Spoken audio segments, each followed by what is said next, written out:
Elon Musk, Warren Buffett और Zuckerberg जैसे लोगों की सफलता एक प्रेरणादायक उदाहरण है कि कैसे एक रिच माइंडसेट आपको ऊंचाइयों तक पहुंचा सकता है। यह सोच की सीमाएं सिर्फ दिमाग में होती हैं। मस्क का यह नजरिया साबित करता है कि कैसे इनोवेशन और विजन से असंभव को संभव किया जा सकता है। वहीं बफेट का इन्वेस्टमेंट का नजरिया धैर्य और मूल्य को महत्व देता है।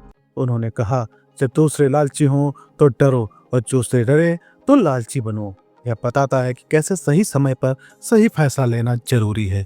जुकरबर्ग ने कनेक्ट करने की शक्ति को पहचाना और एक ऐसा प्लेटफॉर्म फेसबुक बनाया जिसने दुनिया को बदल दिया। दूसरी तरफ गरीब लोग अक्सर गरीबी के लूप में फंस जाते हैं, जहां उनकी सोच और सीमित अवसर उन्हें और भी पीछे धकेल देते हैं। यह अंतर दिखाता है कि माइंडसेट और एक्शंस कितने जरूरी हैं आपकी आर्थिक सफलता के लिए। मस्क, बफेट और जुकरबर्ग का जीवन उनकी रिच माइंडसेट की शक्ति को दर्शाता है, जो हमें यह सीख देता है कि हम अपनी सोच को बदलकर अपने जीवन को भी बदल सकते हैं। नमस्कार दोस्तों, स्वागत है आप सभी का हमारे YouTube channel the book beacon पर। आज हम आपके लिए लेकर आए हैं रॉबर्ट कियोसाकी की best seller book rich dad poor dad की शानदार बुक समरी। तो बने रहिए हमारे साथ और अपनी फाइनेंशियल जर्नी को दीजिए नए पंख। आज हम एक्सप्लोर करेंगे कि कैसे ये फेमस और बेहद अमीर लोग अपने रिच माइंडसेट से दुनिया पर राज कर रहे हैं। ये किताब फाइनेंशियल एजुकेशन के बारे में है और कैसे हम अपने पैसे को बेहतर ढंग से मैनेज कर सकते हैं। जैसे कि कियोसाकी भी कहते हैं, ये किताब केवल इस बात पर जोर नहीं देती कि आप कितना कमाओगे, बल्कि ये भी बताती है कि आपको कितना पैसा रखना चाहिए और ये कितना कठिन है इसको बनाए रखना अपनी आने वाली पीढ़ियों के लिए। इस वीडियो में हम इस किताब के मेन कॉन्सेप्ट्स को आसान हिंदी में समझेंगे ताकि आप भी अपनी फाइनेंशियल नॉलेज को बढ़ा सकें और अपने फाइनेंशियल फ्यूचर को बेहतर बना सकें। अगर आप पैसे के बारे में कुछ नया सीखना चाहते हैं तो यह वीडियो आपके लिए है। तो चलिए शुरू करते हैं। इससे पहले कि आप वीडियो में खो जाए, फटाफट हमारे चैनल को सब्सक्राइब कीजिए और वीडियो को लाइक कीजिए। तो चलिए शुरू करते हैं। इस बुक के चैप्टर्स को हम 8 इंपॉर्टेंट लेसन्स में समझेंगे। Lesson 1, the rich don't work for money. Rich dad poor dad के पहले लेसन में the rich don't work for money में हमें एक बहुत ही महत्वपूर्ण बात सिखाई जाती है। इस लेसन में रॉबर्ट कियोसाकी बताते हैं कि पुअर और मिडिल क्लास लोग हमेशा मनी के लिए काम करते हैं, जबकि रिच लोग मनी को अपने लिए काम पर लगाते हैं। वो कहते हैं कि the fear of not having money is what drives people to work for money.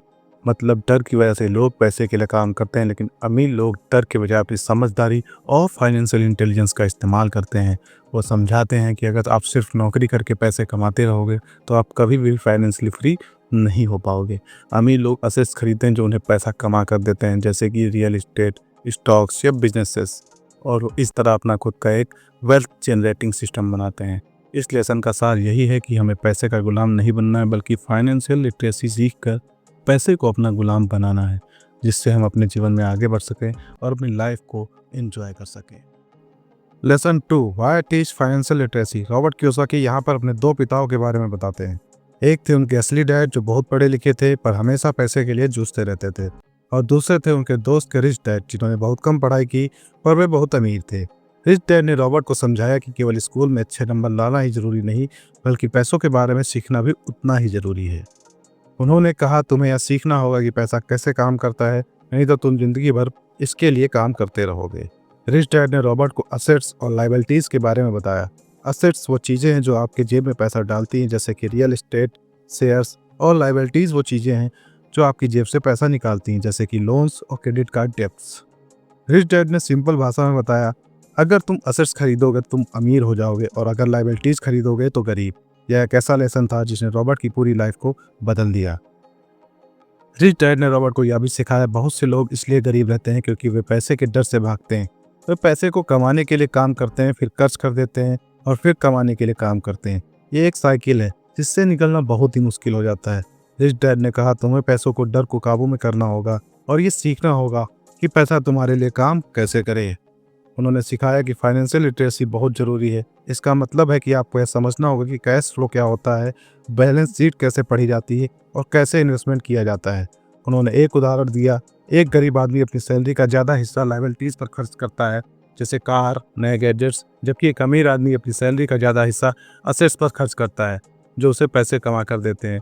Rich dad Robert को यह समझाते हैं कि अगर तुम फाइनेंशियल लिटरेसी पर ध्यान दोगे तो तुम अपनी ज़िंदगी को अपने तरीके से जी सकते हो, नहीं तो तुम बस पैसे के लिए काम करते रह जाओगे।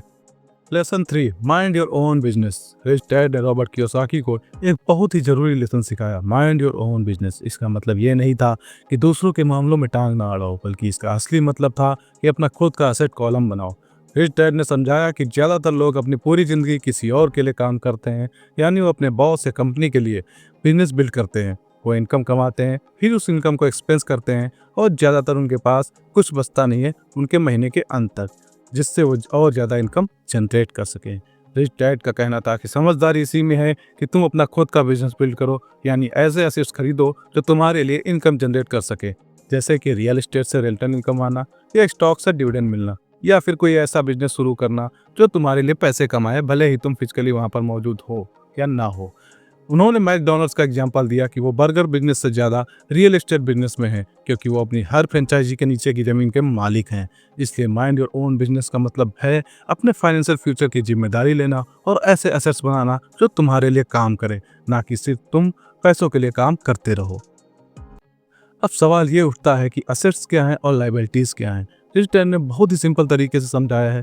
असेट्स वो चीज़ें हैं जो तुम्हारी जेब में पैसा डालती हैं, और लाइबिलिटीज वो चीज़ें हैं जो तुम्हारी जेब से पैसा निकालती हैं। ज़्यादातर लोग, खास तौर पर गरीब और मिडिल क्लास, लाइबिलिटीज को असेट्स समझ बैठते हैं। एग्जाम्पल के तौर पर वो एक बड़ा घर खरीदते हैं और सोचते हैं कि वो एसेट्स है, पर असल में वह उनका मॉर्टगेज, प्रॉपर्टी टैक्स और मेंटेनेंस कॉस्ट के रूप में उनकी जेब से पैसा निकालता रहता है।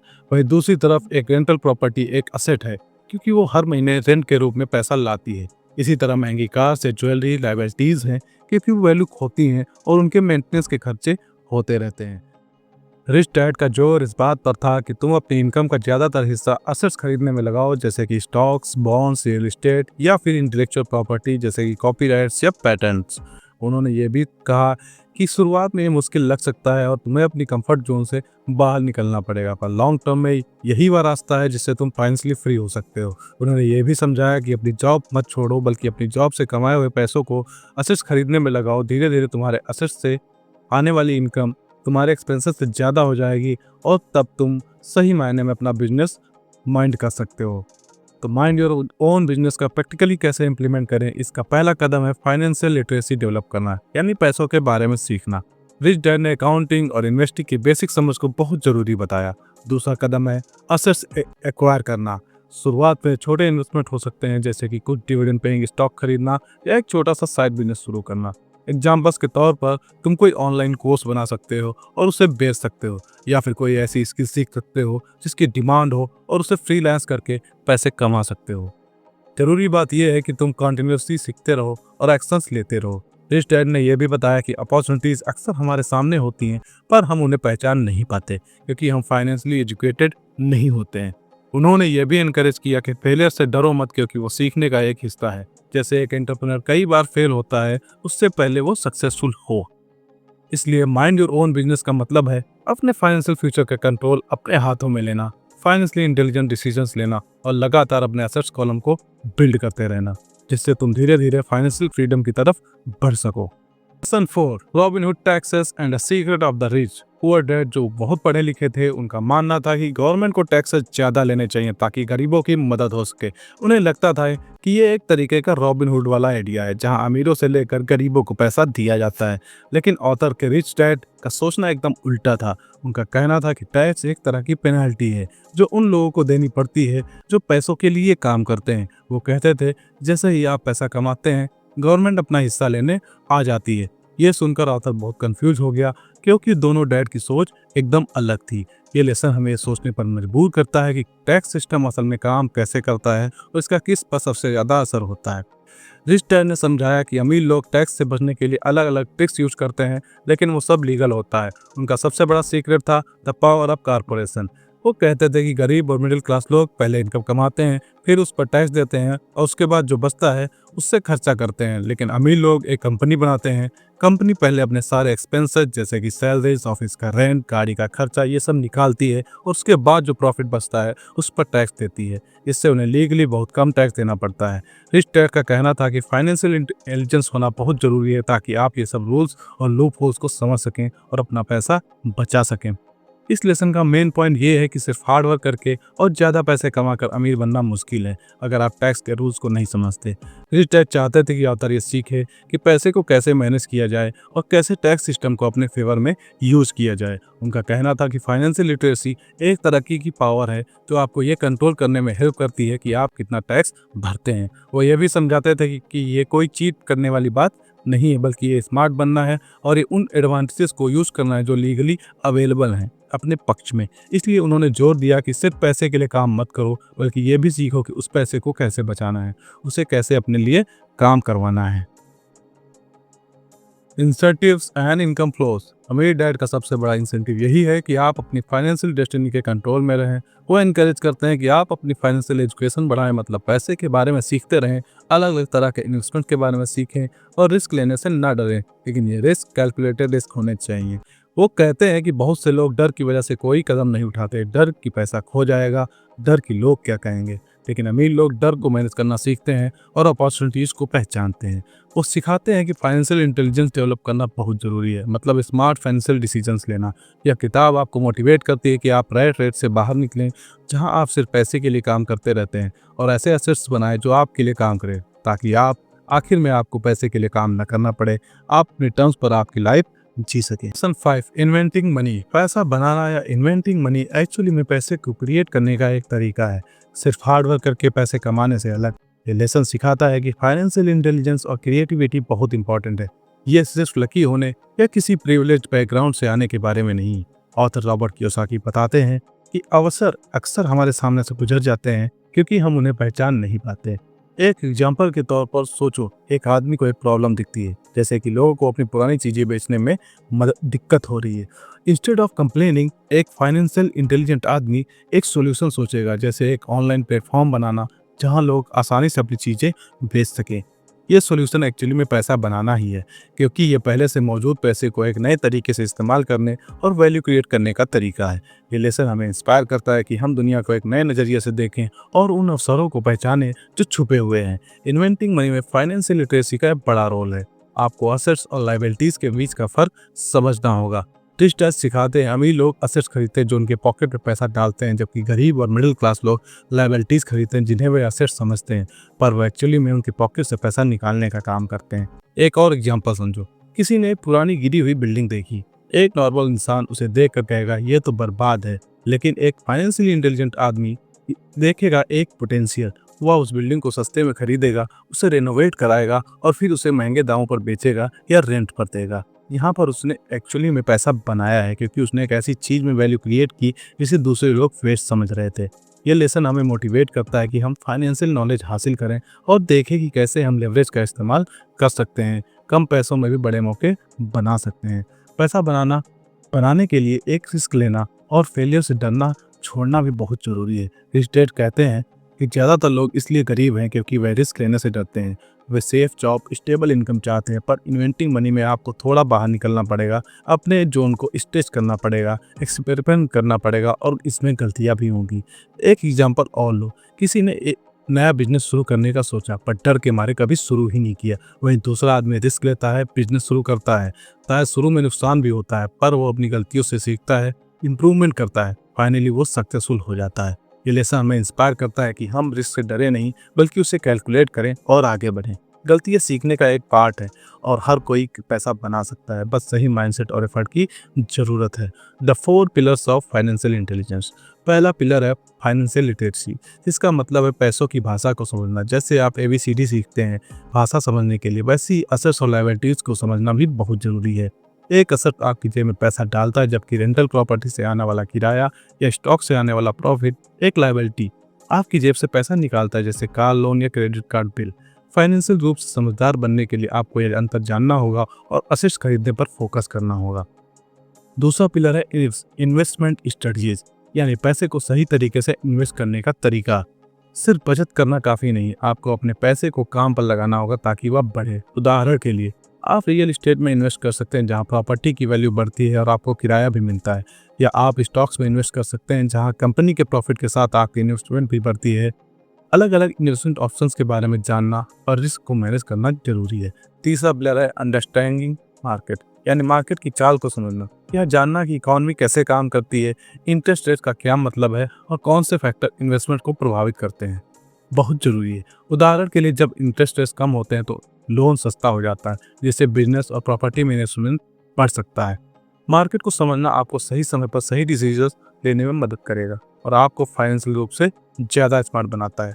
चौथा पिलर है द लॉ, यानी फाइनेंशियल नियमों और कानूनों को समझना। टैक्स कैसे काम करता है, लीगल स्ट्रक्चर जैसे कॉर्पोरेशंस कैसे काम करते हैं, यह जानना बेहद जरूरी है ताकि आप अपने पैसे को बचा सकें और सही तरीके से मैनेज कर सकें।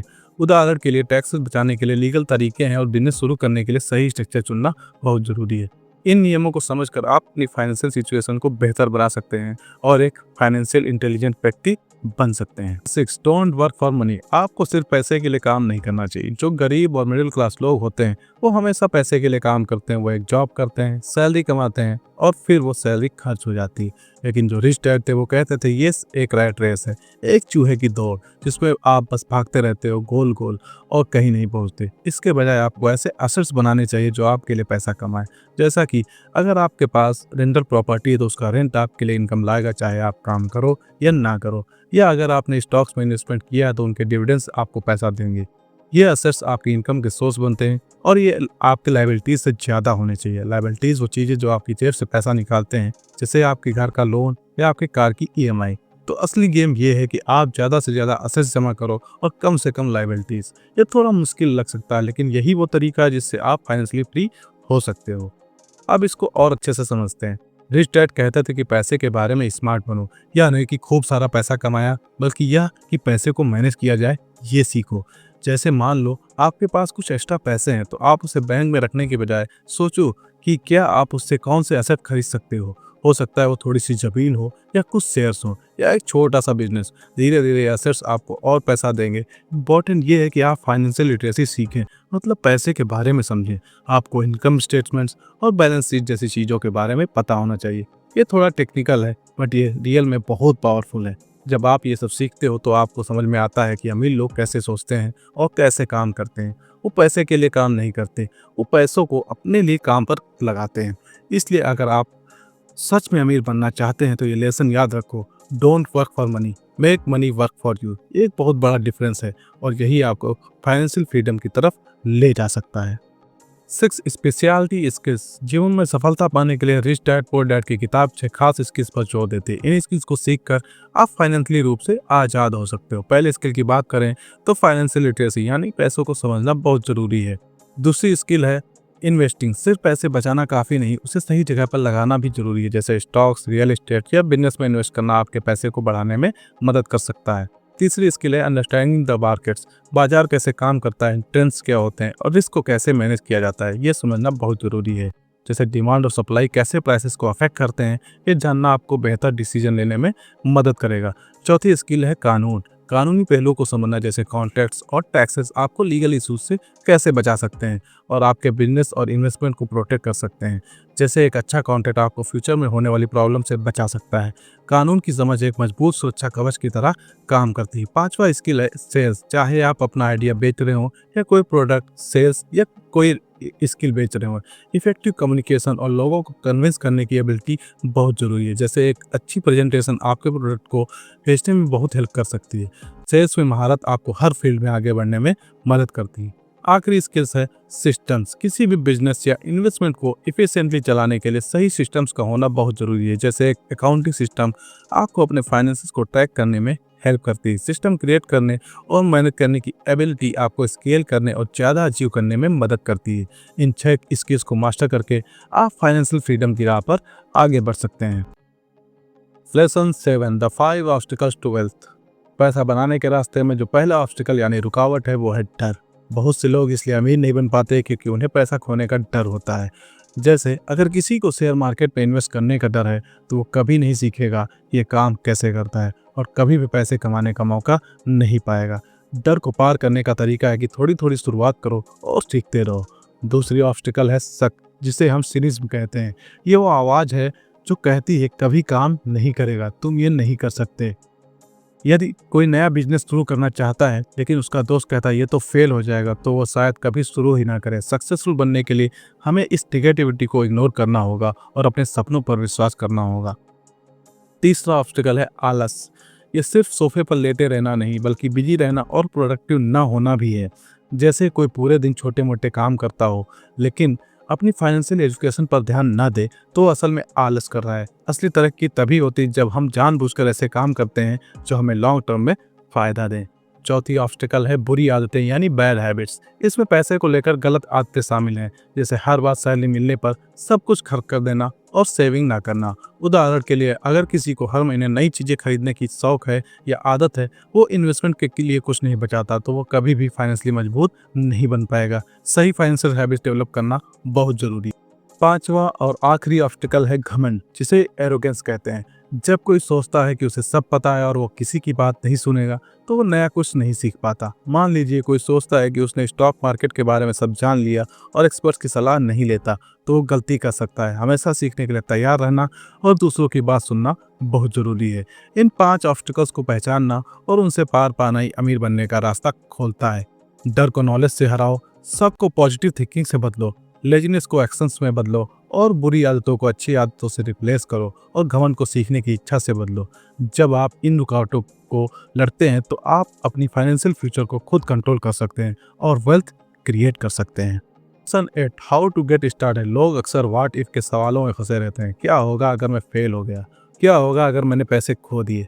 रिच डैड सिखाते हैं एक्शन लेने से पहले सारे व्हाट इफ को दूर करना इम्पॉसिबल है। फिर आता है सिनिज्म, यानी दूसरों की बातों पर तुरंत शक करना। जब कोई फाइनेंशियल अपॉर्चुनिटी बताता है तो ज़्यादातर लोग उसे स्कैम या रिस्की कहकर नकार देते हैं। यह सिनिज्म आपको नए रास्ते देखने से रोकता है। एक और बड़ा ऑब्स्टिकल है लेजीनेस, सिर्फ काम पर जाने और बिल भरने की लेजीनेस। रिच डैड कहते हैं कि फाइनेंशियल फ्रीडम के लिए आपको थोड़ा एक्स्ट्रा एफर्ट डालना पड़ेगा, एक्स्ट्रा सीखना पड़ेगा। अक्सर लोग बैड हैबिट्स के भी शिकार हो जाते हैं, जैसे कि तुरंत खर्च करने की आदत। फाइनेंशियल सक्सेस के लिए यह जरूरी है कि आप अपने एसेट्स बढ़ाने पर फोकस करें, ना कि सिर्फ लायबिलिटीज़ पर। और आखिर में एरोगेंस यानी घमंड भी एक बहुत बड़ा ऑब्स्टिकल है। जब लोग सोचते हैं कि उन्हें सब पता है तो वो नई चीज़ें सीखने और नए आइडियाज़ को एक्सेप्ट करने से कतराते हैं। तो कैसे स्टार्ट करें? रिच डैड को सिंपल लेकिन पावरफुल तरीके बताते हैं। सबसे पहले आपको एक रीजन बिगर देन रियलिटी ढूंढना होगा, एक ऐसा मजबूत कार्ड जो आपको डर और लेजीनेस से लड़ने की ताकत दे। उदाहरण के लिए आप अपने बच्चों के लिए एक बेहतर फ्यूचर बनाना या अपनी पसंद की ज़िंदगी जीना। दूसरा, डेली बेसिस पर अपनी फाइनेंशियल लिटरेसी को बढ़ाना शुरू करें। मार्केट के बारे में पढ़ें, इन्वेस्टमेंट्स के बारे में पढ़ें, सेमिनार्स अटेंड करें और बुक्स पढ़ें। तीसरा, अपने दोस्तों और सलाहकारों का सर्कल समझकर सोच समझ कर चुनें। उन लोगों के साथ रहें जो आपको इंस्पायर करते हैं और पॉजिटिव रहने में मदद करते हैं। चौथा, अपॉर्चुनिटीज़ की तलाश में रहें और एक्सेस लेने से डरे नहीं। भले ही आप छोटी शुरुआत करें लेकिन शुरू करना ही सबसे ज़रूरी है। रिच डैड कहते हैं कि go outside your comfort zone. पांचवा, पहले अपने आप को पे करें। इसका मतलब है कि जब आपको इनकम मिले तो उसका कुछ हिस्सा तुरंत सेव करें या इन्वेस्ट करें खर्च करने से पहले। यह डिसिप्लिन आपको फाइनेंशियल फ्रीडम की राह पर ले जाएगा। और जब आप दूसरों को फाइनेंशियल एजुकेशन देते हैं तो आप खुद भी सीखते हैं और आपका कॉन्फिडेंस बढ़ता है। Lesson 8, how to get started. लोग अक्सर व्हाट इफ के सवालों में फंसे रहते हैं। क्या होगा अगर मैं फेल हो गया? क्या होगा अगर मैंने पैसे खो दिए? रिच डैड सिखाते हैं एक्शन लेने से पहले सारे व्हाट इफ को दूर करना इम्पॉसिबल है। फिर आता है सिनिज्म, यानी दूसरों की बातों पर तुरंत शक करना। जब कोई फाइनेंशियल अपॉर्चुनिटी बताता है तो ज़्यादातर लोग उसे स्कैम या रिस्की कहकर नकार देते हैं। यह सिनिज्म आपको नए रास्ते देखने से रोकता है। एक और बड़ा ऑब्स्टिकल है लेजीनेस, सिर्फ काम पर जाने और बिल भरने की लेजीनेस। रिच डैड कहते हैं कि फाइनेंशियल फ्रीडम के लिए आपको थोड़ा एक्स्ट्रा एफर्ट डालना पड़ेगा, एक्स्ट्रा सीखना पड़ेगा। अक्सर लोग बैड हैबिट्स के भी शिकार हो जाते हैं, जैसे कि तुरंत खर्च करने की आदत। फाइनेंशियल सक्सेस के लिए यह जरूरी है कि आप अपने एसेट्स बढ़ाने पर फोकस करें, ना कि सिर्फ लायबिलिटीज़ पर। और आखिर में एरोगेंस यानी घमंड भी एक बहुत बड़ा ऑब्स्टिकल है। जब लोग सोचते हैं कि उन्हें सब पता है तो वो नई चीज़ें सीखने और नए आइडियाज़ को एक्सेप्ट करने से कतराते हैं। तो कैसे स्टार्ट करें? रिच डैड को सिंपल लेकिन पावरफुल तरीके बताते हैं। सबसे पहले आपको एक रीजन बिगर देन रियलिटी ढूंढना होगा, एक ऐसा मजबूत कार्ड जो आपको डर और लेजीनेस से लड़ने की ताकत दे। उदाहरण के लिए आप अपने बच्चों के लिए एक बेहतर फ्यूचर बनाना या अपनी पसंद की ज़िंदगी जीना। दूसरा, डेली बेसिस पर अपनी फाइनेंशियल लिटरेसी को बढ़ाना शुरू करें। मार्केट के बारे में पढ़ें, इन्वेस्टमेंट्स के बारे में पढ़ें, सेमिनार्स अटेंड करें और बुक्स पढ़ें। तीसरा, अपने दोस्तों और सलाहकारों का सर्कल समझकर सोच समझ कर चुनें। उन लोगों के साथ रहें जो आपको इंस्पायर करते हैं और पॉजिटिव रहने में मदद करते हैं। चौथा, अपॉर्चुनिटीज़ की तलाश में रहें और एक्सेस लेने से डरे नहीं। भले ही आप छोटी शुरुआत करें लेकिन शुरू करना ही सबसे ज़रूरी है। रिच डैड कहते हैं कि go outside your comfort zone. पांचवा, पहले अपने आप को पे करें। इसका मतलब है कि जब आपको इनकम मिले तो उसका कुछ हिस्सा तुरंत सेव करें या इन्वेस्ट करें खर्च करने से पहले। यह डिसिप्लिन आपको फाइनेंशियल फ्रीडम की राह पर ले जाएगा। और जब आप दूसरों को फाइनेंशियल एजुकेशन देते हैं तो आप खुद भी सीखते हैं और आपका कॉन्फिडेंस बढ़ता है। 10 स्टेप्स टू गेट स्टार्टेड। जीवन में फाइनेंशियल फ्रीडम पाने के लिए रिच डैड पुअर डैड में बताए गए 10 स्टेप्स एक रोड मैप की तरह है। पहला स्टेप है एक पावरफुल रीजन ढूंढना है, जैसे एक स्ट्रॉन्ग वाई यानी क्यों आपको सुबह बिस्तर से उठने के लिए इंस्पायर करेगा। वैसे ही फाइनेंशियल फ्रीडम का एक कंप्लेनिंग रीजन आपको मुश्किलों से लड़ने की ताकत देगा। उदाहरण के लिए अपने बच्चों के लिए बेहतर फ्यूचर या अपनी मनचाही जिंदगी जीने की इच्छा एक पावरफुल रीजन हो सकती है। फाइनेंशियल फ्रीडम की जर्नी में दूसरा महत्वपूर्ण स्टेप है कि हर दिन कुछ नया सीखना। किताबों को पढ़िए, सेमिनार्स अटेंड कीजिए और फाइनेंशियली सक्सेसफुल लोगों से सीखिए। लर्निंग एक कंटिन्यूस प्रोसेस है। उदाहरण के तौर पर आप स्टॉक्स और रियल एस्टेट के बारे में आर्टिकल्स पढ़ सकते हैं या ऑनलाइन कोर्सेज कर सकते हैं। जितना ज़्यादा आप सीखेंगे उतने ही बेहतर डिसीजंस आप ले पाएंगे। तीसरा स्टेप है अपने दोस्तों को सावधानी से चुनना। अपने आपके आसपास के लोग आपकी सोच और एक्शंस पर बहुत प्रभाव डालते हैं। ऐसे लोग के साथ समय बिताएं जो फाइनेंशियली लिटरेट और पॉजिटिव हों। उदाहरण के लिए अगर आपके दोस्त हमेशा पैसा बचाने और इन्वेस्ट करने की बात करते हैं तो आप भी उस डायरेक्शन में मोटिवेट होंगे। निगेटिव और पेसिमिस्टिक लोगों से दूर रहें। चौथा स्टेप है अपने मास्टरिंग फार्मूला को समझें, फिर उस पर ध्यान दें। यह फार्मूला है फाइनेंशियल लिटरेसी। असेट्स और लायबिलिटीज के बीच का अंतर समझें और असेट्स खरीदने पर फोकस करें। उदाहरण के लिए एक रेंटल प्रॉपर्टी एक असेट है जो इनकम जनरेट करती है, जबकि एक एक्सपेंसिव कार एक लायबिलिटी है जो सिर्फ खर्चा बढ़ाती है। अपनी फाइनेंशियल इंटेलिजेंस बढ़ाना सफलता की कुंजी है। पांचवा स्टेप है अपने आप को पे करना यानी सीखना। जब आप इनकम मिले तो सबसे पहले उसका एक हिस्सा सेविंग्स और इन्वेस्टमेंट के लिए अलग रखें। बाद में बचे हुए पैसे से अपना एक्सपेंस पूरा करें। उदाहरण के लिए अगर आपको सैलरी मिलती है तो उसका 10% तुरंत सेविंग्स अकाउंट में ट्रांसफर कर दें। यह हैबिट आपको फाइनेंशियली सिक्योर बनाने में मदद करेगी। छठा स्टेप है अपने ब्रोकर्स को अच्छा पे करना। अच्छे फाइनेंशियल एडवाइजर्स और रियल एस्टेट एजेंट्स आपको वैल्यूएबल एडवाइस और अपॉर्चुनिटी दे सकते हैं। उन्हें उनकी सर्विसेज के लिए कंपनसेट करना बहुत इंपॉर्टेंट है। उदाहरण के लिए एक अच्छा रियल एस्टेट एजेंट आपको अच्छी इन्वेस्टमेंट प्रॉपर्टी ढूंढने में मदद कर सकता है, जिससे आपका प्रॉफिट बढ़ेगा। सातवां स्टेप है इंडियन गिवर बनने की सोच रखना। इसका मतलब है कि आप अपने इन्वेस्टमेंट से इतना कैश फ्लो जनरेट करें कि आप बड़ी चीजें खरीद सके। उदाहरण के लिए प्रॉपर्टी बेचकर मिली रकम से दूसरी प्रॉपर्टी खरीदने की सोच रखना। यह आपको वेल्थ एक्यूमुलेट करने में मदद करेगा। आठवां स्टेप है अपने हीरोज को चुनना और उनकी नकल करना। उन फाइनेंशियली सक्सेसफुल लोगों को आइडेंटिफाई करें जिनसे आप इंस्पायर होते हैं और उनकी चीज को स्टडी करें। उदाहरण के लिए वॉरेन बफेट की इन्वेस्टमेंट स्ट्रेटजीज को समझना आपको वैल्यूएबल इंसाइट्स दे सकता है। उनकी सफलता से सीखकर आप अपनी जर्नी को आसान बना सकते हैं। नौवां स्टेप है टीचिंग करना। जब आप दूसरों को फाइनेंशियल लिटरेसी के बारे में सिखाते हैं तो आपका ज्ञान और भी मजबूत होता है। उदाहरण के लिए अपने दोस्तों या फैमिली मेंबर्स को बजट और इन्वेस्टिंग के बेसिक्स सिखाना आपकी अंडरस्टैंडिंग को कंसोलिडेट करेगा। शेयरिंग नॉलेज एक शक्तिशाली टूल है। 10वां और आखिरी स्टेप है एक्शंस लेना। सिर्फ प्लान बनाते रहने से कुछ नहीं होगा। छोटे स्टेप्स लेना शुरू करें और रास्ते में आने वाले चैलेंजेस से घबराया नहीं। उदाहरण के लिए आज ही एक इन्वेस्टमेंट अकाउंट खोलें या फाइनेंशियल प्लानिंग से रिलेटेड एक किताब पढ़ना शुरू करें। एक्शंस ही आपको फाइनेंशियल फ्रीडम की ओर ले जाएंगे।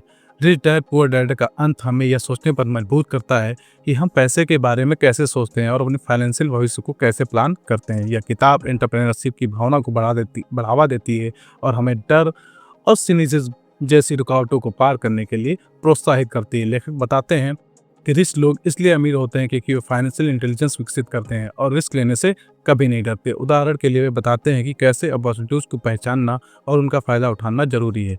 भले ही शुरुआत में थोड़ा डर लगे, किताब हमें सिखाती है कि असली दौलत सिर्फ बैंक बैलेंस नहीं है, बल्कि यह जानने की एबिलिटी है कि कैसे समय के साथ अपनी वेल्थ को बढ़ाना है और कैसे अपने फाइनेंशियल भविष्य को अपने कंट्रोल में रखना है। अंत में रिच डैड पुअर डैड हमें एक इंस्पिरेशनल मैसेज देता है कि फाइनेंशियल फ्रीडम हर किसी के लिए पॉसिबल है, अगर हम जरूरी नॉलेज हासिल करें और सही एक्शंस लें। धन्यवाद दोस्तों, अगर आपने यहाँ तक इस वीडियो को देख लिया तो फटाफट हमारे YouTube channel the book beacon को सब्सक्राइब कर लें। बेल आइकन प्रेस करके सारी नोटिफिकेशंस को ऑन कर लें ताकि आप हमारी कोई भी वीडियो मिस ना करें। वीडियो को लाइक शेयर एंड कमेंट करना ना भूलें। आपको वीडियो कैसा लगा? इस किताब में इतना पोटेंशियल है कि यह आपकी फाइनेंशियल लाइफ को पूरी तरीके से बदलने की काबिलियत रखती है, जिससे आप ही नहीं आपकी पूरी फैमिली की जनरेशन वेल्थ क्रिएट हो सकती है। चलता हूँ, मिलते हैं नेक्स्ट वीडियो में। हमेशा सीखते रहिए, एक दूसरे को हेल्प और इंस्पायर करते रहिए। टेक केयर, जय हिंद।